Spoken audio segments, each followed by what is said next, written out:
नमस्कार, देश की बात में हाजिर है और पहले खबर हमारे पास बात कर्नाटक की बाइबल विवाद को लेकर। बेंगलुरु के आर्च बिशप के मुताबिक बाइबल की आड़ में ईसाइयों को नीचा दिखाने की साजिश हो रही है। बेंगलुरु के एक स्कूल में बाइबल को लेकर एक दक्षिणपंथी संगठन ने बवाल खड़ा किया और इसे धर्मांतरण से जोड़ा है। शिक्षा विभाग ने स्कूल को नोटिस भेजकर 7 दिनों के अंदर जवाब मांगा है। निहाल किदवई की रिपोर्ट। क्लैरेंस स्कूल में बाइबल पढ़ाए जाने के विवाद ने एक नया मोड़ ले लिया है। कर्नाटक में किसी न किसी बहाने ईसाई धर्म, गिरजाघर और अब बाइबल पर हो रहे हमले को बेंगलुरु के सबसे बड़े ईसाई धर्म गुरु आर्च बिशप पीटर मचाडो एक बड़ी साजिश मानते हैं। हमारा ट्रैक रिकॉर्ड बहुत ही साफ है। हमारे स्कूल में पढ़ने वाला कोई भी छात्र जो दूसरे धर्म का हो, उसने हमारे स्कूल में पढ़ने की वजह से धर्म परिवर्तन नहीं किया। मुझे बहुत तकलीफ हुई है ऐसी बातों से, क्योंकि मुझे लगता है कि ऐसी मुहिम के पीछे कोई छुपा हुआ एजेंडा है जो हम ईसाइयों को नीचा दिखाना चाहता है। हम नहीं जानते कि सरकार खुद ये करवा रही है या फिर छोटे छोटे ग्रुप इस काम को कर रहे हैं। Promoting it, or is it the small groups, splinter groups that you are doing it? Bible की अनिवार्यता पर क्लैरेंस स्कूल का दावा है कि उन्होंने किसी को जबरन नहीं पढ़ाया और 1 साल पहले बाइबल का हवाला भी एडमिशन फॉर्म से निकाल दिया गया। बाइबल अनिवार्य नहीं है। छात्र ऐसी किसी भी क्लास से जब चाहे जा सकते हैं। हम उन्हें कुछ नहीं कहते। अगर ये अनिवार्य होता तब आप कह सकते थे कि हम जबरदस्ती किसी पर लाद रहे हैं। मैं खुली चुनौती देता हूं कि बताएं क्या हमारे स्कूल में मैंने ऐसे किसी भी छात्र को फेल किया हो या अगली क्लास में प्रमोट नहीं किया जिसमें बाइबल से जुड़ी नैतिक शास्त्र की परीक्षा नहीं दी या नंबर नहीं लाए। अब क्लैरेंस स्कूल को 1 हफ्ते के अंदर शिक्षा विभाग को सफाई देनी है, लेकिन सवाल ये उठ रहा है कि राज्य की बीजेपी सरकार स्कूलों में जब भागवत गीता की पढ़ाई लागू करने की सोच रही है तो ऐसे में बाइबल पर आपत्ति क्यों? Don't mix again. I am repeatedly saying.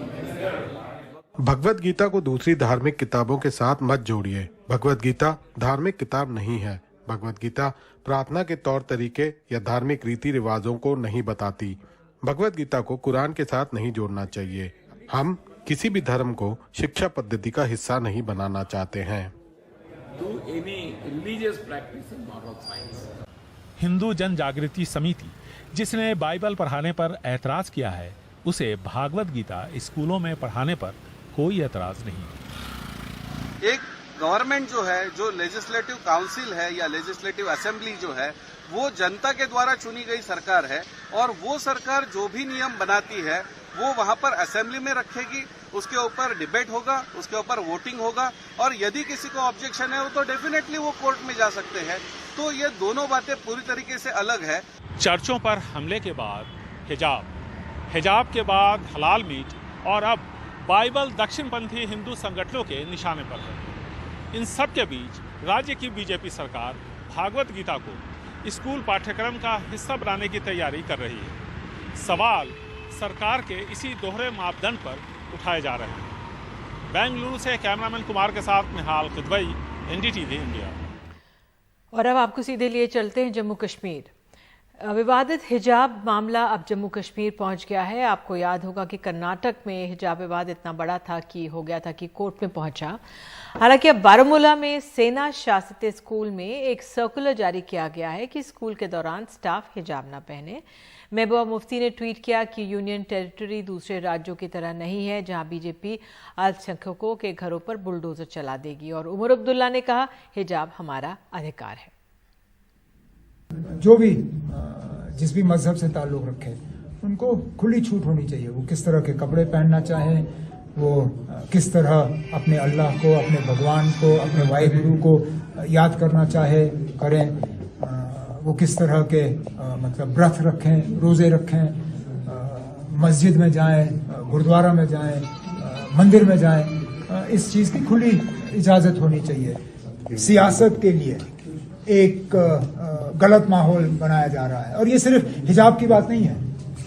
हमें कहा जा रहा है कि मस्जिदों में लाउड स्पीकर नहीं इस्तेमाल होने चाहिए। क्यों है? अगर बाकी जगहों पे लाउड स्पीकर होते हैं तो मस्जिदों में क्यों नहीं? दिन में 5 बार अजान होती है, इसमें गुनाह क्या है? तो बिजली कटौती पर क्या बोल रहा है उमर अब्दुल्ला ने, आइए आपको वो सुनाते हैं। लगातार लोगों की ये शिकायत कि सहरी और इफ्तियारी के वक्त में कट, इसका कहीं ना कहीं इलाज होना चाहिए। अब कहां से वो और बिजली लाएंगे, किस तरह लाएंगे, वो हमारा काम नहीं है उनको बताना। या तो नाकाबिलियत की वजह से, या तो फिर जानबूझ के, ये दो ही चीजें हो सकती हैं, तीसरा तो कोई वजह हो नहीं सकता। लेकिन कम से कम हमारे जज्बातों का एहसास रखते हुए ये कोशिश की जानी चाहिए, अगर चंद ही घंटों के लिए बिजली उनके पास है तो कम से कम सहरी और इफ्तियारी के वक्त में वो लोगों को बिजली फराहम करें। और आइए इन बयानों पर अधिक जानकारी के लिए हम अपने सहयोगी नज़ीर मसूदी के पास चलते हैं। नज़ीर, बहुत अहम है ये राज्य प्रधानमंत्री मोदी और अमित शाह के लिए। हाल में देखा हमने, उन्होंने दौरे किए हैं, पंचायती राज को मजबूत बनाना या फिर अन्य देशों से मेमोरेंडम ऑफ अंडरस्टैंडिंग हो। प्रधानमंत्री कहते हैं कि जो यहाँ के युवा हैं जम्मू कश्मीर में, उनको वो मुश्किलें नहीं झेलनी होंगी जो उनके पहले के लोगों ने झेली हैं। लेकिन दूसरी तरफ ये स्थिति है, नेतागण ये बोलने को यहाँ पर मजबूर हैं। क्या स्थिति है वहां पर, क्या आंकलन आपका? जी, दरअसल जो भी कुछ मुल्क में हो रहा है उसका जाहिर से असर कहीं जम्मू कश्मीर में भी पड़ता है। और जहां अब हम देख रहे हैं सियासत बिल्कुल धीमी पड़ी है, कोई पॉलिटिकल गवर्नमेंट में नहीं है और कहीं आशंकाएं लोगों को है। उमर अब्दुल्ला ने कैसे बहुत ही तेज तरार बयान कर दिए, जिनमें हिजाब की बात हुई, हलाल की बात हुई, या दूसरी चीजों की बात हुई, बुलडोजर चलाने की बात हुई। तो उस पर उसने बड़े सख्त बयान दिए और उनका कहना था शायद नफरत है मुसलमानों के खिलाफ, इसीलिए सब कुछ हो रहा है। वरना अगर अजान के दूसरे जो इबादत गाहों में अगर लाउड स्पीकर हो वहां हटाने की बात क्यों नहीं हो रही, सिर्फ मस्जिद में हो रही है। ड्रेस पे किसी को प्रॉब्लम नहीं है तो मुसलमानों के हिजाब पे ही क्यों प्रॉब्लम है। इसी तरह उन्होंने कहा कि जो कोई कैसे खाना चाहता है तो खा ले, उनकी मर्जी है। तो हलाल पे हम किसी को जबरदस्ती नहीं करते कि आपको क्या खाना चाहिए। लेकिन किसी को ये भी नहीं होना चाहिए कि मुसलमान कैसे खाएं, हलाल खाएं या जिसे उनको अपने तरीके से खाने दिया जाना चाहिए। तो उन पे उसने कहा कि, और ये भी कहा कि अगर उनको ये पता होता कि इस तरह का मुल्क बन जाएगा, शायद जम्मू कश्मीर जो रियासत थी ये शायद मुल्क के साथ इलाक न करती और शायद कुछ जो उनका उस वक्त का जो फैसला मुख्तलिफ होता। लेकिन जब इलाक हुआ 1947 में तो वो एक सेक्युलर मुल्क के साथ हुआ जहां हर धर्म की इज्जत हो और धर्म के मानने वालों को इक्वल राइट्स हो। ये उमर अब्दुल्ला ने बताया। उसके बाद यहाँ हमने बारामुल्ला स्कूल में हिजाब की कंट्रोवर्सी हुई, क्योंकि यहाँ बहुत लोगों को फर्क नजर नहीं आ रहा है निकाब और हिजाब में। हिजाब बिल्कुल सर उड़ता, चेहरा बिल्कुल वाज़ह होता है, सर ही पे ही कुछ चादर होती है और उसके अलावा कुछ नहीं। निकाब जो होता है सिर्फ आंखें खुली होती है। उसके बाद जो आपने बिजली के मामले पढ़ी, बिजली का मामला जो है काफी गंभीर बन रहा है। जम्मू कश्मीर में चाहे जम्मू हो, श्रीनगर हो, बिजली की समस्या काफी और खासकर देहातों में कई दिनों से बिजली नहीं है। कुछ लोगों ने कई दिनों से 1 मिनट की या 10 मिनट की भी बिजली नहीं देखी है। उसमें न सिर्फ बिजली नहीं है बल्कि पानी की किल्लतें हैं, जो बिजनेसेस पे काफी बुरा असर पड़ रहा है। तो उससे सवाल किया जाता है इतनी बड़ी अचानक क्यों इतनी चैलेंज हो गई। कोल की प्रॉब्लम है जम्मू कश्मीर में, जहां यहाँ इसको पोटेंशियल है 20,000 मेगावाट बिजली पैदा करने की और कहीं सरकार दावा कर रही थी यहाँ बिजली की 24 घंटे बिजली रहेगी और 24 घंटे छोड़ दो 4 घंटे भी अक्सर इलाकों में बिजली नहीं होती है। जी बिल्कुल नज़ीर, आपने तफसील से जानकारी बताई, इसके लिए आपका बहुत बहुत शुक्रिया। और आइए हम आगे बढ़ते हैं, अब गंगा जमनी तहजीब के शहर बनारस की बात करते हैं। बनारस हिंदू विश्वविद्यालय में एक इफ्तार पार्टी को लेकर छात्रों ने अपना विरोध दर्ज कराया है। ये इफ्तार जो वाइस चांसलर हैं उन्होंने महिला महाविद्यालय में दिया था, लिहाजा जैसे ही छात्रों को पता चला तो देर रात वो उनके आवास के सामने छात्रों ने विरोध प्रदर्शन किया। हालांकि वाइस चांसलर ने इसके बारे में पहले से ही प्रेस रिलीज जारी किया था।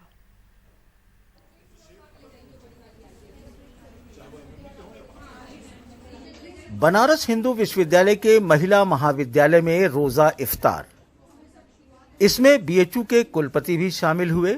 उसके बाद उन्होंने एक प्रेस रिलीज जारी करके इसके महत्व के बारे में भी बताया। वैसे तो यह एक सामान्य सी बात थी, लेकिन देर रात ये बवाल का सबब बन गया। नहीं चलेगी, नहीं चलेगी, नहीं चलेगी, नहीं चलेगी। छात्रों के एक गुट ने वीसी आवास के सामने नारे लगाए,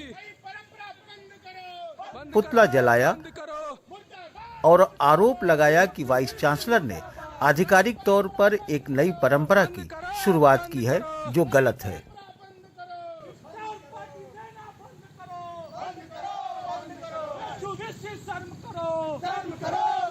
ये इतिहास में, विश्वविद्यालय के इतिहास में पहली बार हुआ है कि आधिकारिक रूप से इफ्तार पार्टी दी गई है।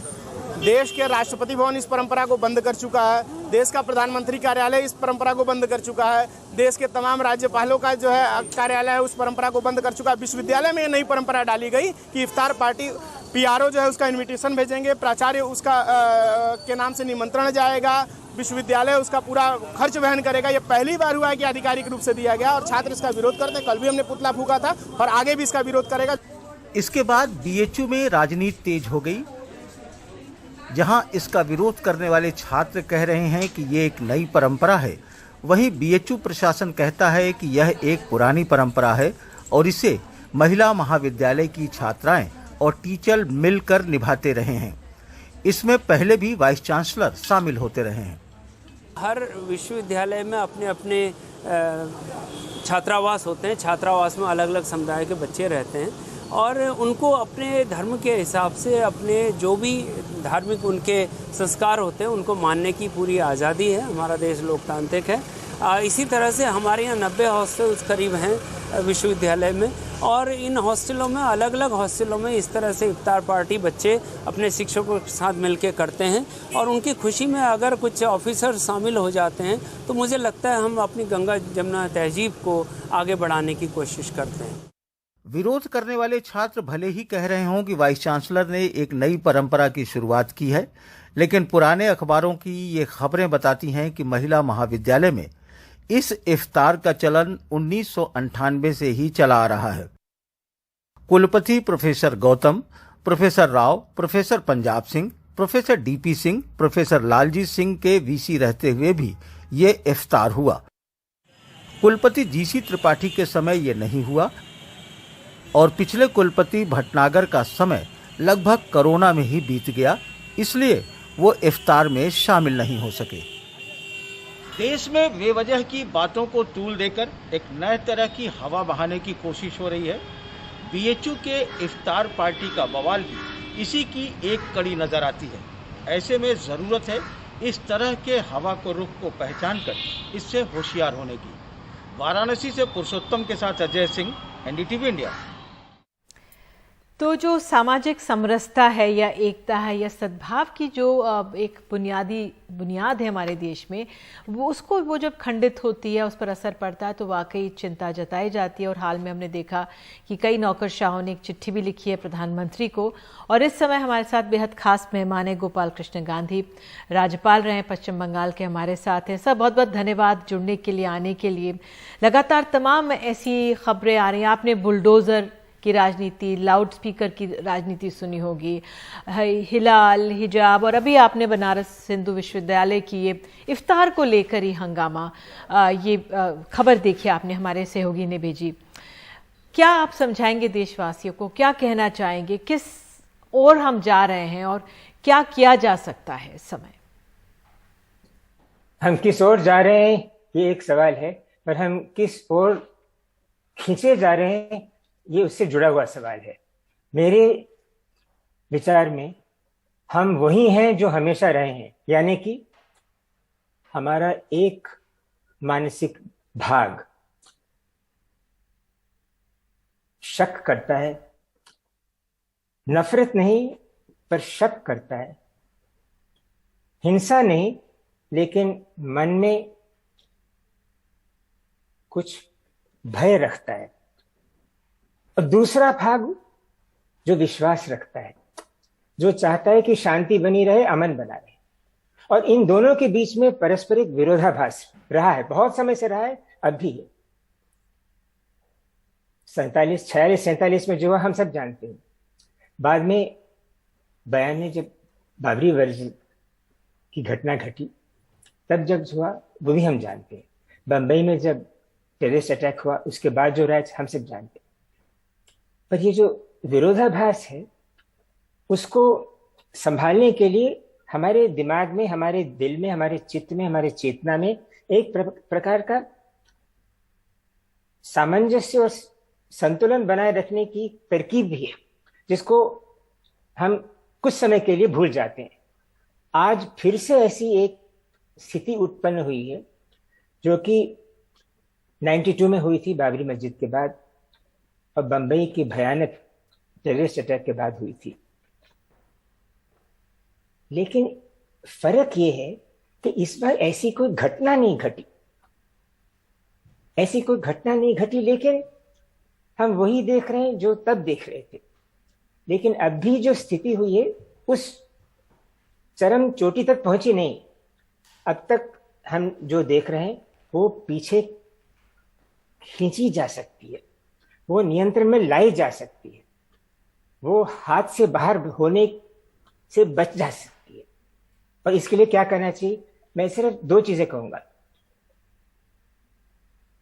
अगर अधिकारी वर्ग, मैं प्रधानमंत्री, मुख्यमंत्री, इस ऊंचे दर्जे की अधिकारियों की बात नहीं कर रहा हूं, मैं डिस्ट्रिक्ट एडमिनिस्ट्रेशन की बात कर रहा हूं, जिला अधिकारी की बात कर रहा हूं, जिला पुलिस की बात कर रहा हूं।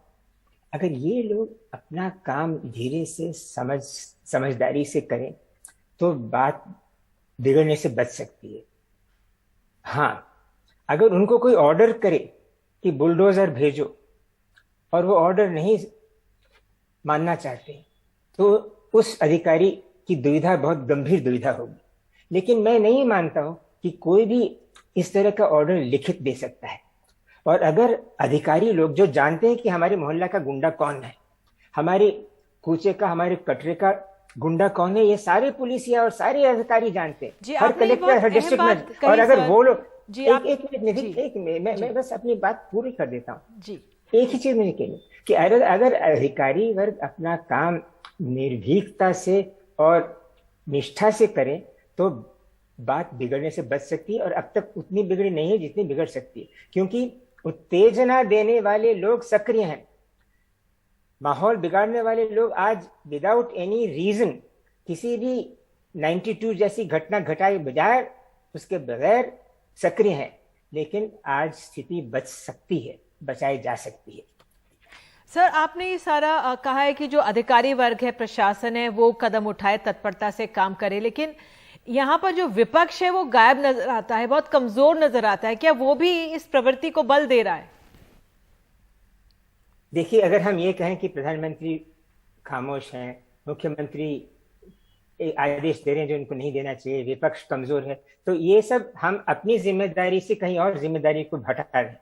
अगर ये हम सब कहते, अगर अपनी जिम्मेदारी हम सब करते रहें, अगर नागरिक के तौर में मैं बोल रहा हूं, अब मैं नागरिक के तौर में अगर बोलूं कि मेरे मोहल्ले में अगर ऐसा कुछ हो तो मैं जाकर उस स्थिति में खुद जोखिम लेकर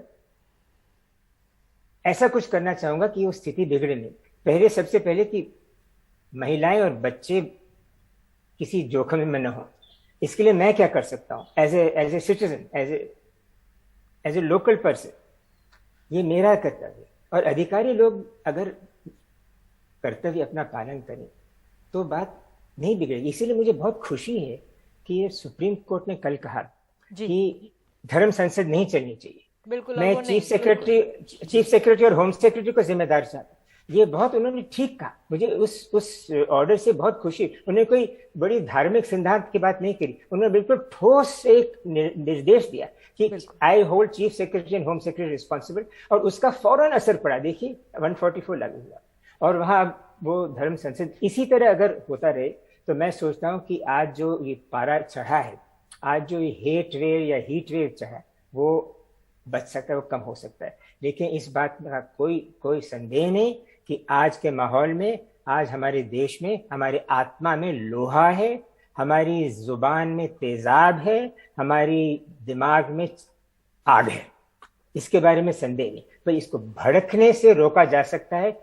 और इसमें अगर हम नागरिक अपना कर्तव्य पालन करें, अधिकारी वर्ग कर्तव्य पालन करें तो ठीक होगा। अगर हम सिर्फ सिर्फ हम विपक्ष पर कमजोरी का आरोप लगाएं और जो सरकार में है उनको हम कहें कि वो जो अपना करना चाहिए काम नहीं कर रहे हैं या पूरा नहीं कर रहे हैं या गलत आदेश दे रहे हैं, वो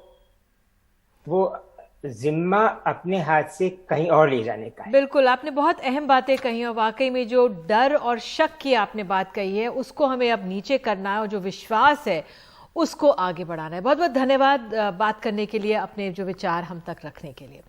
बहरहाल देश की बात में आगे बढ़ते हैं और एक छोटा सा ब्रेक ले रहे हैं, उसके बाद हम आपको उत्तर प्रदेश ले चलेंगे। वहाँ पर क्या आज कितने लाउड स्पीकर्स हटाए गए हैं, कितना ज़रूरी था और किस तरह से काम हुआ है, उस पर आपको जानकारी देंगे। बने रहिए हमारे साथ।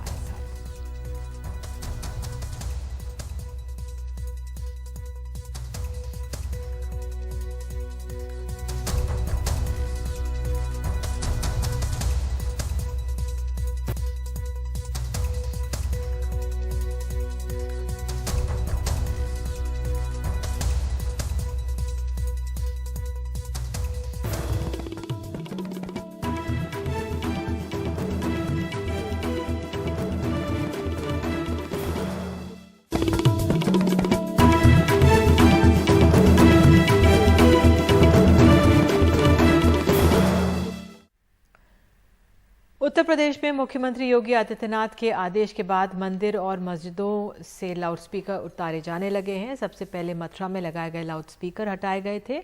इसके बाद गोरखपुर के गोरखनाथ मंदिर में लाउडस्पीकर की आवाज़ धीमी कर दी गई। बुधवार तक 72 घंटों के अभियान में धर्मस्थलों से 10,923 अवैध लाउडस्पीकर हटाए गए, जबकि धर्मस्थलों पर लगे 35,221 लाउडस्पीकर्स की आवाज़ तय मानकों के हिसाब से कम कराए गए। और इस पर अधिक जानकारी दे रहे हैं हमारे सहयोगी आलोक पांडे।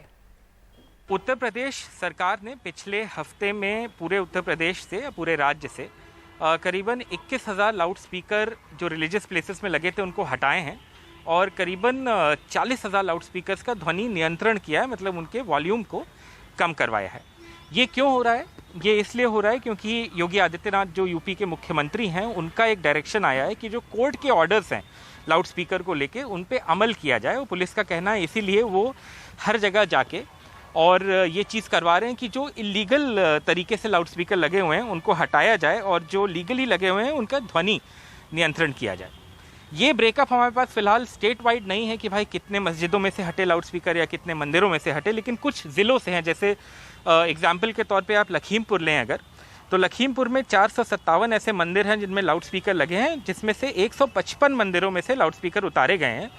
और ज़िले में कुल 778 मस्जिद हैं जिसमें सब में लाउड स्पीकर हैं, उनमें से 217 मस्जिदों में से लाउड स्पीकर हटाए गए हैं, ऐसा वहाँ प्रशासन का कहना है।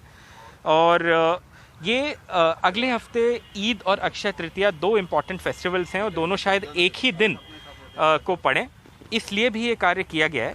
हम इस वक्त टीले वाली मस्जिद पे हैं और ये लखनऊ की बहुत प्रसिद्ध मस्जिद है और यहाँ बड़ी नमाज पढ़ी जाती है ईद की। ये लाउड स्पीकर्स जो हैं ये यहाँ पे लगाए जा रहे हैं इस वक्त। हालांकि जो लोग इन्हें लगा रहे हैं वो कंफर्टेबल नहीं है कैमरे पे बात करने के लिए, लेकिन ऐसा हमें पता लगा है कि ऐसे हर साल 200 से 250 लाउड स्पीकर लगते हैं। इस बार 70 से 80 लाउड स्पीकर्स की परमिशन है और ये भी कहा गया है इनको कि ध्वनि नियंत्रण हो और 50% जो वॉल्यूम पिछले साल के मुकाबले उतनी ही रहे। सरकार का ये कहना है कि उनकी ये मंशा है कि क्योंकि दिल्ली में अभी जहांगीरपुरी में कम्युनल क्लैशेस हुए या फिर महाराष्ट्र में लाउड स्पीकर्स को लेके टेंशन हुआ, इसलिए वो ये चाहते हैं कि यहाँ उत्तर प्रदेश में ऐसा कुछ ना हो। जो धर्म गुरु हैं फिलहाल वो सरकार की जो भी एक्टिविटी है या एक्शन है उसका समर्थन कर रहे हैं। उनका ये कहना है कि पुलिस और सरकार से कोऑपरेट किया जाए। तो फिलहाल इसी तरह की परिस्थिति है उत्तर प्रदेश में। कैमरा पर्सन राजेश गुप्ता के साथ आलोक पांडे, एनडीटीवी इंडिया।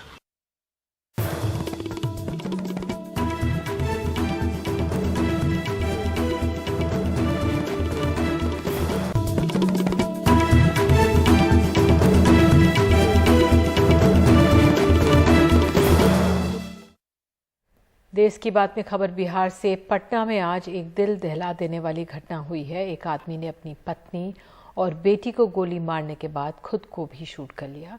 ये पूरी घटना कैमरे में कैद हो गई है। ये हम लोगों को तकरीबन 12:40 के अराउंड सूचना प्राप्त हुई थी कि अनीसाबाद में जो हमारी पुलिस कॉलोनी है यहाँ पे ट्रिपल मर्डर हुआ है। तो तुरंत जैसे ही सूचना प्राप्त हुई, क्योंकि बहुत ही गंभीर घटना है, तो थाना, एएसपी सचिवालय, सभी लोग हम लोग यहाँ पे पहुँचे और यहाँ पे जितने भी प्रत्यक्षदर्शी थे, क्योंकि बहुत से लोगों ने इस घटना को देखा भी है और उनका बयान लिया। सीसीटीवी फुटेज को भी हम लोग एग्जामिन कर रहे हैं।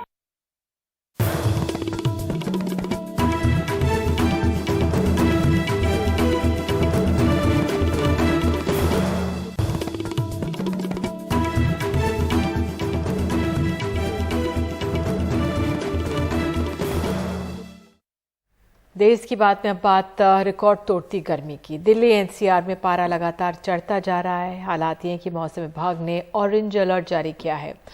मौसम आपको बता दें, दिल्ली, पंजाब, हरियाणा, चंडीगढ़ के लिए आने वाले कुछ दिनों में काफ़ी मुश्किल भरा हो सकता है। हालांकि इसके बाद कुछ राहत मिलने की उम्मीद है। मौसम विभाग ने उत्तर पश्चिम भारत जैसे दिल्ली, एनसीआर, हरियाणा, पंजाब, चंडीगढ़ के लिए ऑरेंज अलर्ट है और बुधवार को ही तापमान 41 डिग्री के पार पहुंच गया था और गुरुवार को तापमान में 1 डिग्री की बढ़ोतरी हुई। हालांकि मौसम विभाग के मुताबिक 27 अप्रैल से तापमान में तेजी बढ़ोतरी का सिलसिला 2 मई तक जाकर थमेगा, जब बरसात होने के आसार होंगे। और इसी के साथ देश की बात में आज के लिए इतना ही।